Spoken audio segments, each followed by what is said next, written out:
Whenever role-playing game fans are talking about the best RPGs ever, typically names like Final Fantasy or Dragon Quest come up. But in the last couple of years, there has been so much love for Atlus. These are the people that make games like Shin Megami Tensei and, of course, the absolutely perfect Persona series.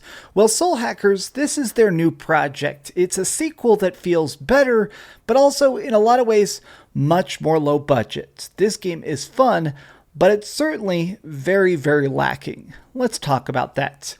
What's up, gamers? DreamcastGuy here. Hi, hope you're having a great day. If you could like this video and subscribe if you haven't already. So let's go through the goods, the bads, and the uglies. But clearly, let me just start by saying I am a big fan of Atlus in general. I love their games, but already I'm a big fan of Soul Hackers. In fact, I even played the incredibly rare original 3DS game. So going into Soul Hackers 2, my interest was basically, how is this going to play in 2022? Is this really worth the price tag? Honestly, the biggest thing about this that works well is that it's still an incredibly tight role-playing game. The major gimmick of Soul Hackers is that it is a turn-based RPG with a lot of different elemental magic in it. Fire, lightning, ice, wind magic, psychic magic. But additionally, with these elemental types, there's this interesting monster capture system. So in Soul Hackers, we're playing as this digital person named Ringo. She's this entity that's been just 3D printed essentially by the internet, which in this universe is God. Now, if that sounds bizarre, buckle up because all of Soul Hacker's story is completely bonkers. Well, she's been tasked with stopping the apocalypse. You see, in this universe, what's going on is that certain people have this thing called the Covenant, where your soul is sort of supercharged. If you manage to get all 5 of the covenants that exist in the world at once, you can end the world. So you sort of summon the devil, which is called the Great One. None of this is spoilers, I promise. It's actually the opening cutscene is basically people trying to collect the souls, and now you, as the soul hacker, need to stop them. But what does this really mean? It essentially boils down to the fact that we're going through a series of dungeons to try and capture demons, level up, and get a bunch of very big special attacks. So whenever you're playing this game, the whole idea of it is that you're sort of just trying to hunt people down in this Neo version of Tokyo. This is in the near future, but in a timeline where everything is still surprisingly normal. Whenever you like, you can choose to leave the dungeons and just wander around the cities to see people hanging out, shopping, just lingering in the streets, leveling up their own monsters, or sometimes just chilling at the bar. Conversation is a heavy focus of Soul Hackers 2, much like a way a lot of these Atlus games are. Whenever you're exploring these different environments and trying to solve the dungeons, it's essentially trying to gather clues to stop the next Covenant holder, to make sure that, the world doesn't get suddenly snapped out of existence like Thanos. But part of this comes down to friendship. Now, anybody who's played any of these previous Atlus games, anything like Persona and stuff, knows a lot about the trust system. By being nice to your friends, there is a lot of different dialogue options where in an argument, you can take somebody's side, but also while you're hanging out in town, you can choose to go on dates with a specific person or just hang out and share some drinks. You can sit down in the safe house and have big extended dinners to build up trust. And trust is an additional magic system. So here's my biggest problem with Soul Hackers. Honestly, the design of the dungeons itself completely sucks. Now, you may think I'm actually repeating footage here because you just keep seeing these same couple environments. The entire game is pretty much just a subway that you visit multiple times, a dock that you visit multiple times, and an abandoned office building. That's pretty much it. There's one final dungeon that's pretty decent, but I'm not going to show it to you because it's spoilers, but this entire game is just these couple locations again and again and again. And I can't help but feeling a bit bored by it because these dungeons are very, very long, but not in a fun way. Like, look at this map. This dungeon took me about 7 hours to get through. And honestly, I started watching podcasts and stuff towards the end of it because there was no cutscenes, there's no additional plot elements. It was literally just 7 hours of going through tunnels filled with hundreds of random battles. Hundreds of a guy shows up, he punches you in the face, and you gotta fight back.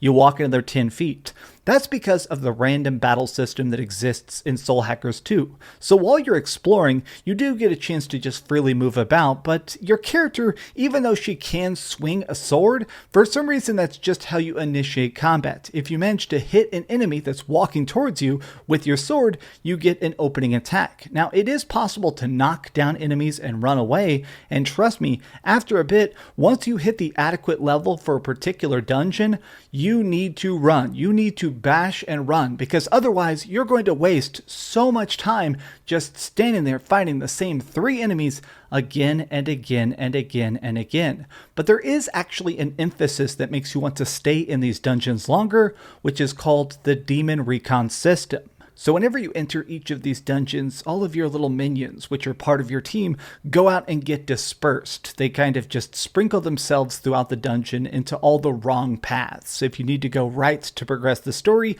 by going left, you'll typically find one of your demons standing there. Now, they'll give you items, they'll heal you, or they'll give you an all-new demon. By fighting in these dungeons, say there's like a big, giant, evil angel-looking guy, if you kill them over and over and over again, then when you find one of your demons, typically, you can now recruit that style of demon. Now, this brings me to my very favorite aspect of Soul Hackers, both 1 and 2, but this is way better in Soul Hackers 2. The way that leveling up your little minions works is absolutely genius. So, while you're playing this game, your demons just get experience points via battling. Pretty typical stuff, but your characters level up as well. Your character will have a base stat like strength or intelligence and stuff like that, but the different demons you have equipped are sort of like the magics you've unlocked. But here's the interesting twist. As your demons level up, they can only level up so much, they can only get so strong, and they slowly learn new skills.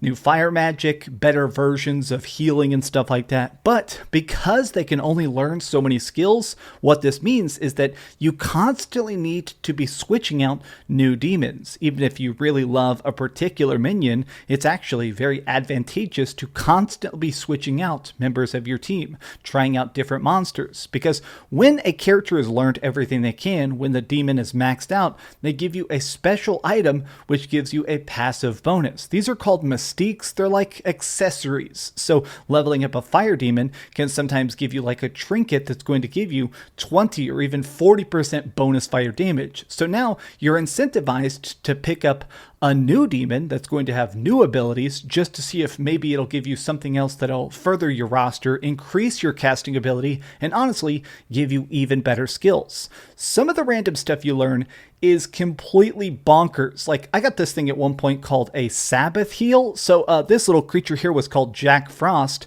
Now, whenever you're doing things in these battles, by hitting somebody's weak point, like if they're weak to ice or weak to electricity, by striking an enemy's elemental weakness again and again and again, you build up stacks, which at the end of the turn is unleashed as the super attack called the Sabbath. Now, because of Jack Frost's passive ability here, it made it where whenever I unleashed my giant special attack, I would get healed. This broke the balance of the game in the funnest way possible. But this brings me to the other upgrade system, which is called mergers. Soul Hackers 2 does have a standard upgrade system where you can like tweak the balancing of your gear, make it so you have more defense or more attack or more striking of elemental weaknesses, like that kind of stuff. But additionally, the more interesting aspect of it is that you can go here and actually merge 2 demons together. So you can choose to make something that's much higher level. You can form completely new demons that have way more skills, and it resets their learned abilities, which means that if you take like a fire demon